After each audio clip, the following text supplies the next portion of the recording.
This video is brought to you by BB.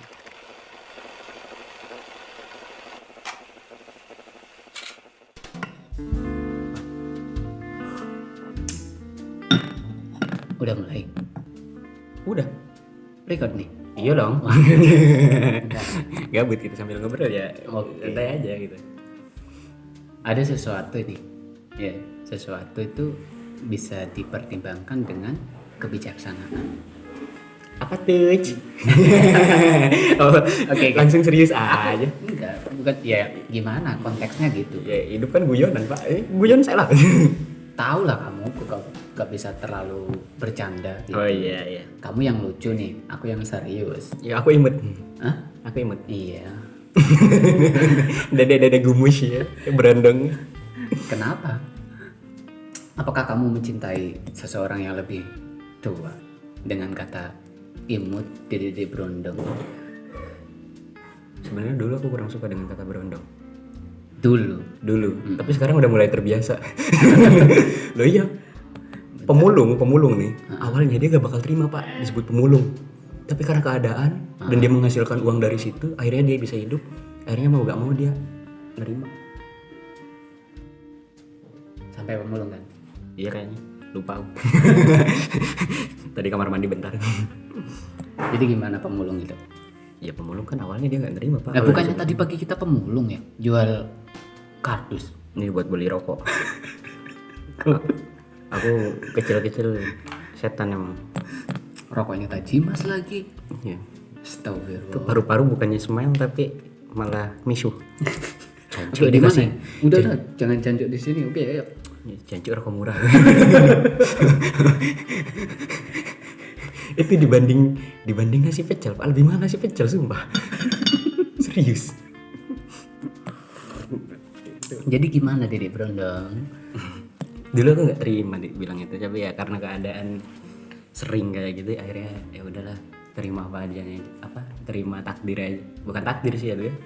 Akhirnya terbiasa gitu. Sama kayak dulu aku dipanggil Cina karena aku sikit. Panggil Cina. Kan aku marah, Pak. Aku marahnya pakai logika. Logikanya mana ada Cina kucel.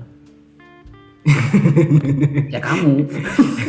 Lah itu kan, Ya, kamu cuy. berarti kan menandakan kasihan orang Cinanya. Oh iya. Orang Cina tercemar, Pak, nama baiknya Oh gara-gara iya, aku. bener. Cina kan di Indonesia terkenal kaya. Lah ini kok Cina miskin gitu. Kan diakui pas sama rasku sendiri gitu. Bangke emang. Ya intinya kita akan terbiasa dengan sesuatu ketika kita Sering selalu diomong. ya kita selalu akan terbiasa dengan sesuatu itu ketika kita sering mendapatkan itu. Mendapatkan, mendengarkan, Iya. menerima ya. Semisal kalau Konsep mau marah, terakhir itu menerima loh, konsep terakhir penerimaan itu, itu paling susah gitu. Ketika pengakuan, penerimaan. dulu aku dibully berkali-kali ketika di SD. Itu dibully tentang Cina. Marah dong. Marah banget, lempar kursi, nabokin anak orang. Ya walaupun bukan ditabok balik, malah tonjok gitu. Nangis ujungnya. Dibully, ditabok gitu, malah tonjok gitu ujungnya. Tapi ya gitulah. Akhirnya lama-lama capek juga marah. Ya udahlah, nerima aja gitu. Ya mata sipit mau gimana? Diblowin kan nggak bisa. Iya, jadi kamu harus memang mengakui, menerima, ya kan? Iya, Dengan dan- itu. Dan itu juga fakta kan? Dan titik Gak marah kan? nggak marah ketika titik penerimaan itu ada, ketika titik penerimaan menerima diri sendiri itu tiba. Yang ada di otak kita itu ketika ada orang yang manggil gitu, ketika kita mau marah, semisal kalau dia ngejek kita mau marah, semarah-marahnya kita pasti cuma bilang, lu Cina. Iya gue Cina, terus ngapa? Ya so what gitu, beres kan. Dan dia juga gak bisa ngapa-ngapain. Ya itulah penerimaan. Ya mau gimana lagi. Kalau soal berunding, apakah kamu sudah menerima? Ada sejarahnya. Ada sejarahnya Oh, itu. sejarah. Ada sejarahnya. Jadi gini. History.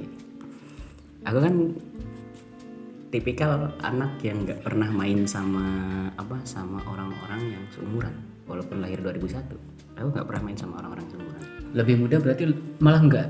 Malah nggak sama sekali. Enggak sekali. Malah sama circle Beda ya itu, sama aku ya berarti. Iya, circleku itu emang orang-orang yang lahiran mayoritasnya ya minimal lebih tua dari aku, walaupun setahun. Dan itu Pantas pun ya mukamu terlihat tua. boros iya. Kalau muka aku terlihat itu wajar gitu, karena banyak tekanan hidup. Ya, pengalaman yang Soalnya aku kalau nikah juga neken. Bukan yang ditekan bukan. Anjir. Jadi pengalaman apa itu namanya? Anjir. Ya pengalaman yang perlu dibikin ya. Aplikasikan. Jangkrik. Enggak, itu emang ada sejarahnya. Dipanggil berondong itu. Jadi dari pergaulanku itu ya aku bisa dibilang dewasa sebelum waktunya. Di hibrida. Iya, di hibrida, di karbit. Kayak mangga itu kalau belum itu Kedewasaanmu ya. di karbit. Jadi waktu kecil tuh apa anak-anak seumuranku gitu harusnya dia main layangan, main PS, main bola gitu. Aku enggak, jualan. Jadinya sama kenyataan mama nih dijejelin terus. Dewasa disodok-sodok kan capek gitu. Akhirnya lama-lama karena emang jarang main itu, akhirnya aku sering mainnya sama orang-orang yang lebih tua. Karena waktu SD tuh dari kelas 4 ya, kelas 4 SD setelah bapak meninggal, aku jadi tipikal orang bebas.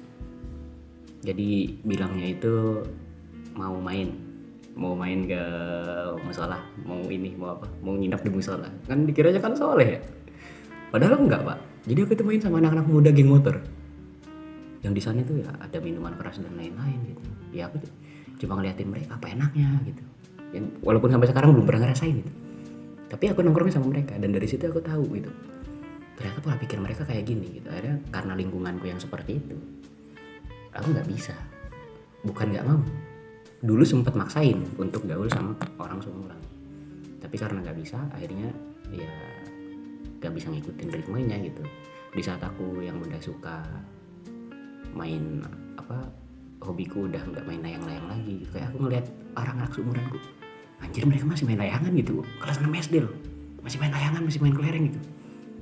Kalau aku sama anak-anak yang lain tuh mikir, ini lulus SD mau kerja apa ya yang kira-kira bisa ngasilin walaupun cuma beberapa jam gitu. Biar buat ada yang pikirmu. Iya, jadi ya pemikiranku sama kayak anak-anak yang lulus SMA gitu waktu itu gitu. Dan akhirnya terbawalah ke dunia percintaan. Nah, di sini nih sejarahnya. Ketika masuk ke dunia percintaan, aku sering dekat sama cewek Yang lebih tua. pastinya. Yang lebih muda ada ya? Lebih muda nggak ada, tapi seumuran ada. Sama Ada, lah. tapi Aku juga jarang. punya pengalaman itu. Enggak, jarang pak kalau yang seumuran. Aku banyaknya anak 98-an, cewek umur 98. Jadi ketika dekat sama aku, ketika kita PDKT-an, biasanya mereka ketipu sama muka. Itu yang pertama, ketipu sama muka. Kedua, biasanya mereka kagum dengan pola pikir. Wah, pikirnya udah jauh.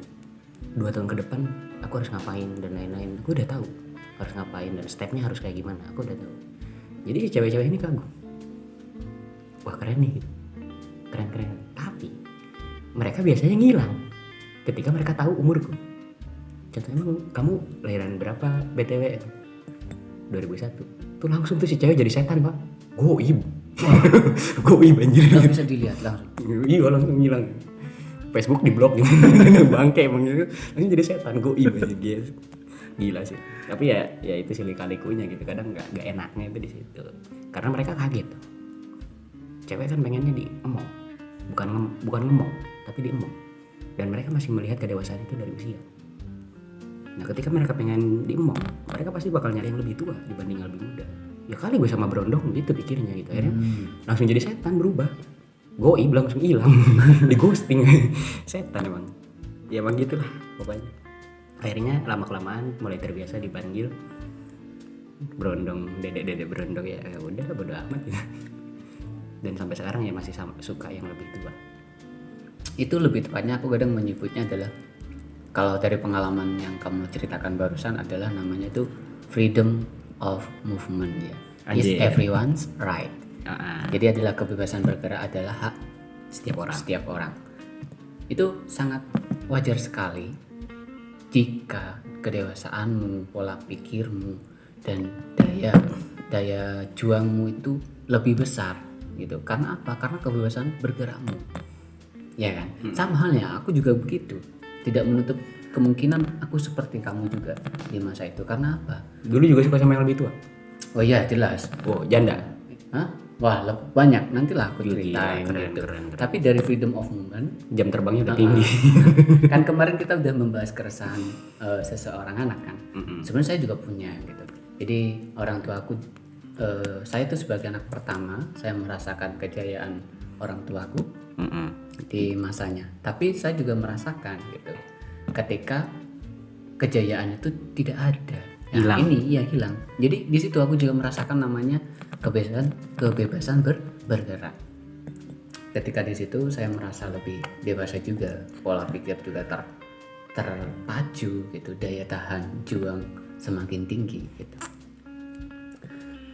Jadi situlah kita menemukan, dan saya juga merasa pernah mencintai seseorang yang lebih tua.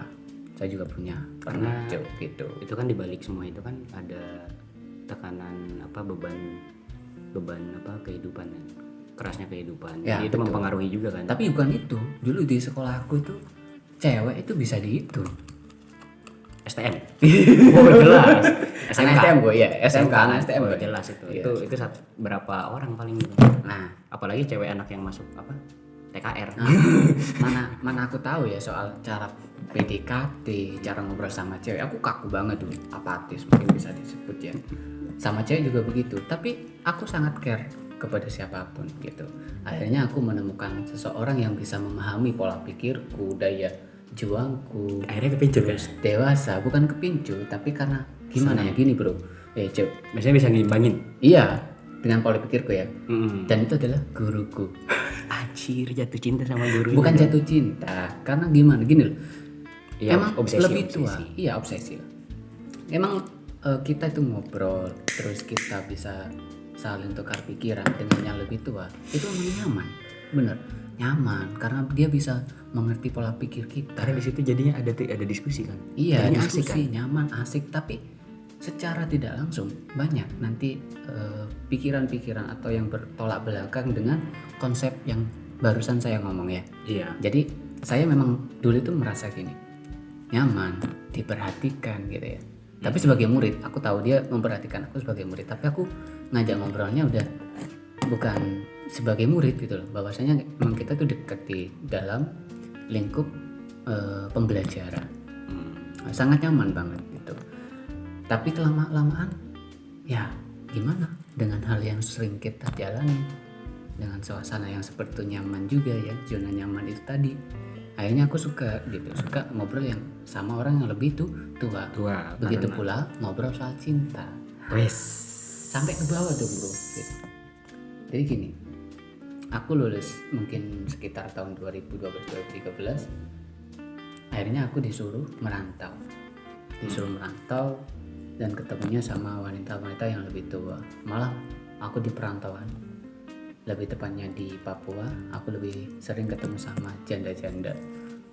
Bayangin ya, janda muda yang udah punya anak, terus janda yang baru diceraiin, terus dia survive sendiri gitu. Meskipun janda itu adalah janda yang pekerjaannya tuh sangat mungkin bagi wanita lain tidak lazim ya, bekerja di malam hari, tapi di siang hari mereka Urus anak. iya Iya, mereka kurang kuat apa coba gitu. iya gimana coba. Dan kita sebagai laki-laki yang yang tekanan hidupnya tinggi waktu itu gitu, yang harus dewasa dituntut sama keadaan, pasti kita nyaman dengan wanita-wanita seperti itu. Maksudnya kita nggak bakal ribet yang harus nanyain tiap waktu udah makan belum, aku kangen. Kalau kita mau melakukan sesuatu kita harus lapor Izin, dulu, iya. izin gitu. Yang aku mau umroh dulu. Nah, di situ itu kenyamanan yang saya rasakan ya, sampai janda anak 4 gitu. Akhirnya bagaimana saya mengelola kebijaksanaan diri saya untuk tidak jatuh cinta terhadap yang lebih tua gitu. Ya saya menganggap semuanya sebagai kakak. Dan saya pernah gimana ya? Ya tahulah, kalau kalian mau ngobrol curhat, kamu pasti akan merasakan apa yang seseorang itu curhatkan. Gitu. Di sini bahwasanya aku punya kebiasaan itu, aku rubah gitu loh bro. Ada pertanyaan gitu, apakah seorang lelaki itu akan menjadi seseorang imam? Pertama gitu. Aku jawab dong, ada yang tanya. Iya. Nah, seseorang imam itu layaknya dia membimbing atau harus dibimbing. Yang pastinya membimbing. Nah, di situ pola pikirku mulai berubah. Oh gitu ya. Gimana ya rasanya membimbing seseorang yang lebih muda? Dan orang juga pernah bilang kalau kamu nikah sama seseorang yang lebih tua, gitu pola pikirmu akan lama kelamaan terlampaui gitu loh. Nah, sekarang aja udah terlampaui dari segi usia, dari pola pikir. Apalagi kalau sudah berumah tangga. Kalian bisa membayangkan. Jadi baiknya seseorang itu bilang kamu nikahlah dengan seseorang yang lebih muda, karena nanti istrimu akan lambat lampau juga pola pikirnya akan sama dengan dirimu. Disitulah aku mulai berubah untuk mencari atau mencintai seseorang yang lebih muda. Oh jadi karena apa? Karena aku yang membimbing gitu. Oh iya, kita beda pemikiran gitu. Mungkin aku belum nyampe ke situ atau mungkin gak bakal nyampe, kan gak tahu gitu. Iya, gak tahu. Karena kan dari pemikiranmu kamu pengennya ngebimbing, bukan dibimbing. Ya sebenarnya konsepku bukan itu. Konsepku suka sama yang lebih tua itu bukan karena pengen diemong atau karena nggak pengen ribet, bukan. Tapi karena konsep menurut dalam suatu hubungan adalah kita itu saling, Pak, bukan paling. Nah kalau kamu kan antara imam sama makmum. Nah kalau aku enggak, Pak. Jadi nggak ada jalan yang di depan, nggak ada yang jalan di belakang. Oh, itu boleh, menurutku. Jadi ketika contoh nih, banyak cowok yang stres kan di RSJ. Kenapa? Karena dia banyak bebannya. Udah beban sama kehidupan, anak. Kalau udah nikah itu lebih parah, Pak. Dia mikirin listrik yang tiap hari tit udah bersuara, belum popok anak diganti, susu habis, cicilan dan lain-lain, mana kosan belum bayar gitu. Dan di situ dia stres. Ceweknya curhat, Mas beras habis. Kurang stres apa coba dia? Nambah stres lagi dong. Iya. Mas pengen ikut arisan. Wah lebih parah itu. Itu lebih parah itu. Nah ketika arisannya hadiahnya ini kijang. kijang apa? Hewan. Kau kira kijang Innova, anjir. Plot twist sekali. Aku bisa bercanda ya ternyata. Iya ternyata bisa bercanda. Karena sering dibercandain sama kenyataan. Ya intinya kan gitu. Maksudnya kan ketika si pasangannya ini selalu pengen bersandar di pundak si cowok. Ketika si cowok lemah, ketika si cowok nggak punya daya, dia mau bersandar ke siapa? Anda jangan bilang bersandar ke Tuhan ya. Orang lagi stres, jangan diceramahin, kasihan. Itu sama kayak kita ngelihat orang depresi. Sama kayak kita ngelihat orang depresi nih, terus kita cuma bilang, "Yuk semangat yuk, bisa bangkit yuk." Enggak bisa, Pak. Tanya, depresinya itu gara-gara apa? Banyak utang atau dia ada masalah percintaan baru diputusin atau lain-lain. Jangan malah disemangatin. Yuk semangat, kamu bisa. Kamu hebat. Yuk kembali ke Tuhan yuk. Inna Allah mana gitu. Kembali ke Tuhan ya, bunuh aja yuk, langsung. Ikutin saya yuk. Ayo pelan-pelan di asyhadu. Masuk Islam lagi aja. Terus gimana? Ya terus dari situlah aku punya konsep pemikiran bahwa kalau berjalan sama lebih tua atau yang pemikirannya sama. Karena kan aku jarang banget nemuin orang yang umurnya lebih muda dariku, pemikirannya bisa balance, bisa seimbang, itu susah. Akhirnya ya nemunya orang-orang yang lebih tua dariku gitu. Dan itu nyamannya kenapa? Karena kita bisa saling, bukan paling. Nah ketika saling itu enak. Semisal si cowoknya capek kerja, si ceweknya bisa ngertiin capek ya gitu. Dikasih itu kan bentuk dari saling, bukan dari paling. Kalau si cowoknya ketika si cowoknya, kalau konsep dalam sebuah hubungan adalah yang paling, kamu tuh imam. Ini beras habis. Ya bentar dulu, aku habis pulang kerja capek. Aku pengen ngopi dulu. Itu loh listrik udah bunyi lagi. Popok anak lo habis. Ditekan lagi. Udah di dunia pekerjaan ditekan, di rumah juga ditekan. Nongkrong sama temen nggak bisa. Ini susah, kasihan gitu. Jadi aku di situ punya konsep ya saling lah, jangan paling gitu di suatu hubungan gitu. Itu konsep di usia yang sekarang ya. Usia yang sekarang kan nggak tahu kalau beberapa tahun ke depan, dan belum tentu ke depannya masih hidup. Siapa tahu nanti ada perang dunia ketiga kan nggak ada yang tahu juga kan.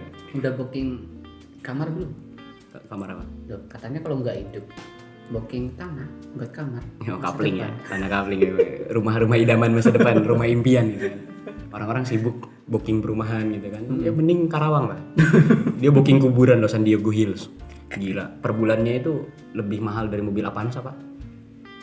Itu biayanya tergantung kok kamu kelasnya kelas apa. Kalau mau dikubur di sana, itu kelasnya ada kelasnya loh. Nah, jadi kalau kamu kelas ekonomi nih, nah itu malaikatnya bawa martil, Pak. Nah, kalau yang kelas VIP, itu malaikatnya bawa ini kayaknya, bawa apa? Palu yang dari plastik. Jadi kalau digetuk tuh gak kerasa gitu kalau disiksa. Dari karet ya, bisa Iya, mantul. dari karet bisa mantul. Keren sekali emang manusia. Malaikat bisa dinego anjir pakai harga, gila emang. Sumpah. Artis-artis kan banyak dikubur di sana. Iya. Tapi jangan khawatir gitu. Ujian udah kisi-kisi udah ada kok. Gitu. Yang Kisi-kisi soal ujian di itu masalah di Patil ya di apa sama Palu udah ada ujiannya kan. Pertanyaannya ada berapa sih? 3 kan? Kayaknya lo ya. 4 cuy. Kayaknya. Udah jangan di situ. Soalnya lucu gitu, maksudnya apa ya? Aku juga kadang heran sama guru-guru di sekolah. Kenapa mereka marah ketika soal ujian bocor? Lah, Iya kan? Mereka selalu marah ketika soal ujian bocor. Padahal malaikat aja soalnya bocor. Nggak marah tuh. Iya kan? Malaikat soalnya bocor loh. Man robuka, man nabiyuka. Bocor. Tapi tetap aja banyak yang masuk neraka, Pak. Kan goblok ya gitu. Enggak, itu cuma bercanda doang anjir. Bercandanya bikin mulut tadi. Bercanda kita parah emang kampret. Gila. Udah ayo pelan-pelan yuk, ikutin yuk. Astagfirullah. Asyhadu. Ayo pelan-pelan yuk. Asyhadu, saya bimbing nih. Jangan. Ya, intinya gitulah. Kalau di umurku yang sekarang pola pikirku masih saling. Jadi dalam satu hubungan itu alangkah baiknya kalau kita itu saling bukan paling. Iya. Jadi jangan ada yang paling menderita dan paling bahagia. Ya sebetulnya Semuanya bareng-bareng bahagianya. Iya. Kalau menderita ya menderita bareng, tapi ya semoga jangan menderita lah. Secukupnya saja. semoga bisa konsisten ya. Karena kan jangan saya nggak doainnya konsisten. jangan konsisten. Doainnya jangan semoga konsisten. Bukan gitu. Enggak, maksudnya bukan jangan konsisten. Doainnya panjang umur dong. Oh iya panjang umur. Kan aku bilang tadi Happy birthday. belum tentu hidup ke depannya. Iya. Jadi kalau saya Masalahnya ini rokok sehari sebungkus, Pak. Belum tentu hidup aku 25 tahun ke depan. tenang ada karton nanti dijual lagi beli rokok. Udah makanan gak bergizi, rokokan tiap hari. Gila.